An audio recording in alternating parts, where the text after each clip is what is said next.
नहीं हुआ कि नाम पर राजनीति करने वाले प्रधानमंत्री मोदी के काल में निफ्टी के शेयर इस तरह से डूबे हैं कि लोग 30 साल 35 साल का रिकॉर्ड खंगाल रहे हैं। 28 फरवरी की सुबह बिजनेस स्टैंडर्ड ने लिखा कि फरवरी में निफ्टी 5% गिर चुका है। निफ्टी के 35 साल के इतिहास में अब तक ऐसा सिर्फ 2 बार हुआ कि निफ्टी लगातार 5 महीने गिरा हो, 1990 और 96 में।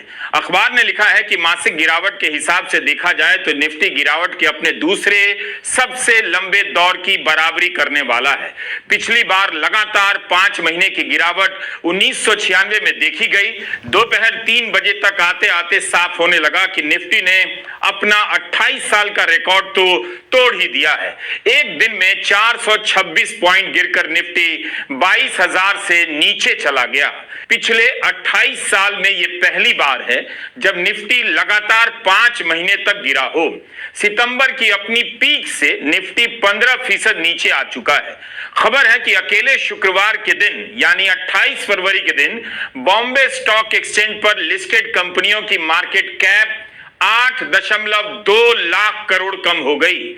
शनिवार के अखबारों को खोलकर देखिएगा, मार्केट के ध्वस्त हो जाने की खबरें किस पन्ने पर छापी गई हैं और किसे बचाया जा रहा है। 1996 की तरह मंदी की आहट सुनाई देने लगी है। 28 फरवरी को बाजार खुलते ही सेंसेक्स 1000 अंकों के नीचे चला गया। एक झटके में निवेशकों के 6 लाख करोड़ हवा हो गए। दोपहर 1:30 बजते बजते सेंसेक्स 14 अंक नीचे गिर चुका था। 3 बजे तक सेंसेक्स सुधर कर भी 1327 अंक के नीचे नजर आ रहा था। 2 बजे तक निफ्टी 400 अंक नीचे गिरा। मीडिया रिपोर्ट के अनुसार निवेशकों के करीब 8 लाख करोड़ हवा हो गए। सेंसेक्स का कोई सेंस नजर नहीं आता। कितना डूब जाएगा पता नहीं और कितना डूबेगा किसी को पता नहीं। सुबह कितना डूबेगा, दोपहर कितना डूबेगा, शाम कितना डूबेगा, कोई नहीं जानता। गोदी मीडिया क्यों खामोश है?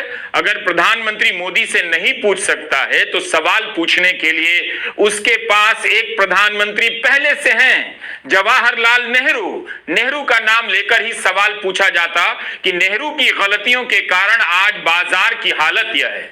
सरकार भी नेहरू को ही इसका जिम्मेदार ठहराकर कुछ बयान दे देती। पता चलता कि सरकार नेहरू के साथ साथ बाजार के बारे में भी सोच रही है। शक्तिकांत दास रिजर्व बैंक के गवर्नर थे। वहां से रिटायर होने के बाद प्रधानमंत्री ने उन्हें अपना प्रधान सचिव नंबर 2 बना दिया। गवर्नर बनने के पहले भी राजस्व सचिव थे। क्या लायक लोग इतने ही बचे हैं कि सरकार से बैंक में, बैंक से सरकार में गोल गोल घुमाए जा रहे हैं। तब भी मार्केट और अर्थव्यवस्था का ये हाल है। इस नियुक्ति से आरबीआई की स्वायत्तता पर भी सवाल उठ रहे हैं। ऐसा क्या कमाल कर दिया गवर्नर के पद पर रहते हुए जो इनकी प्रशस्ति में लिखा जा रहा है कि संकट की इस घड़ी में शक्तिकांत दास का अनुभव काम आएगा। इनकी नियुक्ति पत्र में लिखा है कि प्रधानमंत्री के कार्यकाल तक या अगले आदेश तक इस पद पर रहेंगे। वही अफसर यहां से वहां जाते हैं और वहां से यहां आते हैं और आपको नेहरू का फोटो दिखाकर, प्रोपेगेंडा फिल्में दिखाकर हिंदू सुख का प्रसाद बांटा जा रहा है। हिंदू सुख क्या है? यह एक राजनीतिक अवधारणा है जिसके बारे में मैंने कई वीडियो में आपको बताया है। कोई दिन ऐसा नहीं जब मार्केट में तबाही नहीं आती। कोई सेक्टर नहीं बचा, आईटी हो, ऑटो हो, मीडिया हो, टेलीकॉम हो, सब जमीन पर धड़ाम धड़ाम। लगभग सब इंडेक्स में एक दिन में 2 से 3% की गिरावट देखी गई। अगर यह मनमोहन सिंह के दौर में हो रहा होता तो अखबारों के पहले पन्ने शेयर बाजार के ढह जाने की खबरों से रंग गए होते, हाहाकार मच गया होता। हाहाकार अब भी है, बस खबरों में उसका शोर सुनाई नहीं देता। लोगों की पूंजी 40% डूब गई, किसी की पूंजी 50% डूब गई।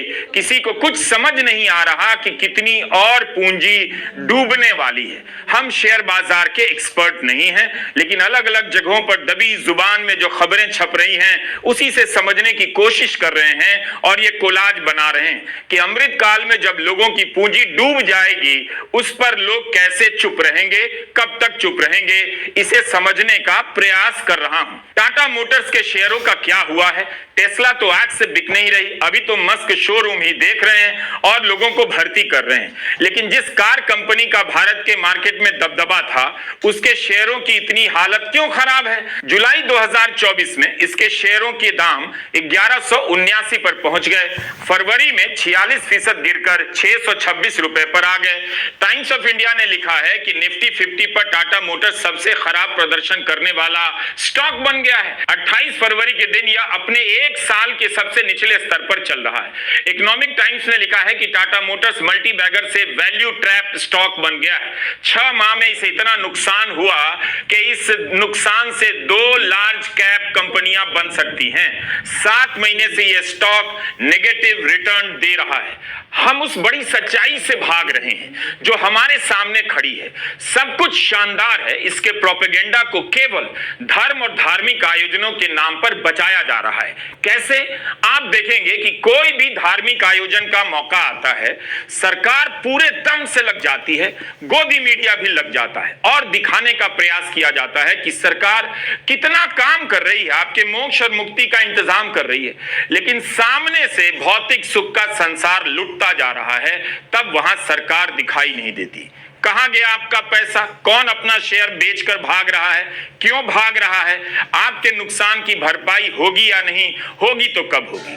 इन सब सवालों में फंस चुका है भारत का करोड़ों निवेशक। सितंबर के महीने में जब बाजार चोटी पर पहुंचा, अखबारों में मोदी सरकार की प्रशस्ति में लेख लिखे जाने लगे, तरह तरह की रिपोर्ट आने लगी। भारत को ट्रेडिंग नेशन लिखने वाले बताने लगे कि निवेशकों की जागरूकता बढ़ रही है, डिजिटल इंडिया हो रहा है, नए आईपीओ आ रहे हैं, भारत का बाजार ग्लोबल बाजार से जुड़ रहा है, भारत की अर्थव्यवस्था चमक रही है। यह सब आईसीआईसीआई डायरेक्ट के लेख में लिखा था। अब जब सितंबर की खुशबू फरवरी आते आते दुर्गंध में बदल चुकी है, ऐसी रिपोर्ट दिखाई नहीं दे रही। ट्रेडिंग नेशन पुकारने वाले सिंकिंग मार्केट का इस्तेमाल नहीं कर सकेंगे, उन्हें डर जरूर होगा। यह गिरावट तब आई है जब एक अकेले कुंभ से 4 लाख करोड़ के कारोबार होने का दावा किया जा रहा है। 4 लाख करोड़, इससे तो कंपनियों का बैलेंस शीट बढ़ जाना चाहिए। भरोसा होना चाहिए कि भारत में एक कुंभ के मेले में जब 4 लाख करोड़ का बिजनेस हो रहा है तो इसका मतलब है कंपनियों के अच्छे दिन लौट रहे हैं। फिर विदेशी निवेशकों का भारत के बिजनेस में भरोसा क्यों हिला हुआ है? क्या विदेशी निवेशक प्रचार और प्रोपेगेंडा का खेल समझ गए, अपना झोला लेकर भागने लगे हैं?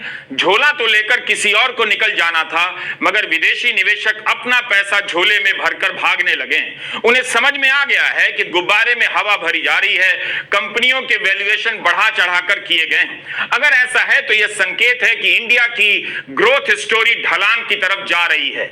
घरेलू निवेशकों के दम पर कब तक इस बाजार को बचाया जाएगा? रिजर्व बैंक कब तक डॉलर खरीदकर रुपयों को झड़ने से बचा सकता है? 87 रुपए के नीचे जा चुका है एक डॉलर। डॉलर के बहाने उपजा भारत का राष्ट्रवाद दोगा में कहीं कोना में लुका गया है, यानी चुप हो गया है, साइलेंट हो गया है। आज के फाइनेंशियल टाइम्स में आर्थिक मामलों की पत्रकार वीणा वेणुगोपाल लिखती हैं कि भारत के बाजार के लिए तुरंत कोई आशा की किरण नहीं दिखती। छोटे और मध्यम कैप स्टॉक गिरते जा रहे हैं, इनकी बिकवाली थम नहीं रही। विदेशी निवेशक पैसा निकाल रहे हैं, भारत के बाजार में घरेलू निवेशकों के दम पर हवा भरी जा रही है। लेकिन अगर आगे भी बाजार गिरता रहा तो निवेशक म्यूचुअल फंड और एसआईपी से पैसा निकालने लगेंगे, उसमें डालना बंद कर देंगे। तब इस बाजार में और तबाही आ सकती है। लाखों की संख्या में एसआईपी खाते बंद हुए। कब तक घरेलू निवेशकों डीआईआई के पैसे से इस बाजार को थामा जाएगा? इस चक्कर में एलआईसी की हालत पतली होती जा रही है। आप जब सुनते हैं कि विदेशी निवेशक पैसा निकाल रहे हैं तो घरेलू निवेशक डाल रहे हैं। यह घरेलू निवेशक कौन है? डीआईआई क्या है? इसका पैसा कहां से आ रहा है? डीआईआई का बड़ा भाग म्यूचुअल फंड से आता है। एलआईसी भी डीआईआई की श्रेणी में आता है। 18 फरवरी की खबर है, पिछले 1.5 महीने में एलआईसी के शेयरों की कुल मूल्य में 84,000 करोड़ रुपए की गिरावट दर्ज की गई है। दिसंबर 2024 की तिमाही में LIC ने लिस्टेड कंपनियों में जो निवेश किया था उसका कुल वैल्यू 14.72 लाख करोड़ था। 18 फरवरी तक यह घटकर 13.87 लाख करोड़ रह गया। बिजनेस स्टैंडर्ड ने रिपोर्ट किया है कि LIC ने जिन 330 कंपनियों में 1% से ज्यादा हिस्सेदारी ली है उनमें से कई कंपनियों के शेयरों में गिरावट आई है। सबसे ज्यादा गिरावट ITC, L&T और SBI में देखी गई। इसके चलते ITC में करीब 12,000 करोड़ का LIC को नुकसान हुआ, L&T में 6,700 करोड़, SBI में 5,650 करोड़ का नुकसान हुआ। इन तीनों के कारण LIC के कुल नुकसान का 29% हिस्सा प्रभावित हुआ है। इस तरह कई और कंपनियों में LIC के 2,000 करोड़ से लेकर 4,000 करोड़ तक डूब गए हैं। तो DII घरेलू निवेशकों का पैसा डालकर आप कुछ समय के लिए बाजार को गिरने से बचा रहे हैं, भगदड़ की स्थिति को संभाल रहे हैं, लेकिन उस पैसे का रिटर्न नहीं आ रहा। क्या घरेलू निवेशकों का पैसा पानी है, उस पर रिटर्न नहीं आना चाहिए? इतनी चुप्पी क्यों है? क्या यह चुप्पी तब भी रहेगी जब आम लोगों के पैसे उड़ जाएंगे? कोई पूछ भी नहीं रहा, न बता रहा है कि बाजार क्यों डूब रहा है। हर समय दूसरे देश से 2-4 कारणों का आयात कर लिया जाता है, कभी ट्रंप, कभी यूरोप, कभी चीन, कभी रूस, लेकिन कोई नहीं बताता कि हमारा बाजार इतना कमजोर और अस्थिर कैसे हो गया है। पिछले 1 साल में 80 lakh crore, I repeat, 80 lakh crore market से उड़ गया है। जनवरी से 45 लाख करोड़। आप समझ रहे हैं? जितने भी पेंशन स्कीम, म्यूचुअल फंड, गरीब आदमी ने जो पैसा डाला था पिछले 15-20 साल में, पूरे गेन्स खत्म हो गए। आपने जो पैसा डाला था 5 साल पहले, बराबर कर दिया मोदी जी और मोदी जी की सरकार ने। और क्यों बताता हूं। शुरू करते हैं टैरिफ से। और इसीलिए मैं बार बार कहता हूं कि ये सरकार इतनी निकम्मी है, डब्बू है कि बॉर्डर असुरक्षित है और अर्थव्यवस्था चौपट है। टैरिफ के चलते अमेरिकन टैरिफ रेसिप्रोकल, पारस्परिक टैरिफ जो बोलते हैं, रेसिप्रोकल टैरिफ, मतलब हम 10% देंगे तो वो 10 करेगा 50। उससे GDP में 0.5 to 0.6% की गिरावट होगी। ट्रंप का भूत नाच रहा है, वही तय कर रहे हैं आयात शुल्क की नीतियां क्या होंगी। भारत सरकार पब्लिक में कुछ भी नहीं बोल रही। अब खबर है कि यूरोपियन यूनियन भी भारत पर गाड़ियों और वाइन पर टैरिफ कम करने का दबाव डाल रहा है। वही यूरोपियन यूनियन जिसे बगल में बिठाकर ट्रंप सुना रहे हैं कि आपका गठन तो अमेरिका की नकेल कसने के लिए हुआ था, अब आप पर 25% टैरिफ लगाया जाएगा। EU की बोलती बंद है। आप समझ रहे मार्केट क्यों डूब रहा है? लोग को विश्वास नहीं है कि मोदी सरकार कुछ कर पाएगी अमेरिका के खिलाफ। और ये सरकार को पहले से निर्मला सीतारमण को मालूम था कि टैरिफ लगने वाले हैं। उसके बावजूद, और सच सोच लीजिए, 6.5% अगर GDP है, -0.6 कर दो, 5.9 आ जाता है। और इन्फ्लेशन अगर जोड़ दोगे, आप सोच लीजिए इस देश का क्या स्थिति होगी। लोग नहीं समझ पा रहे हैं कि इस देश जो है किस खतरे की तरफ बढ़ रहा है।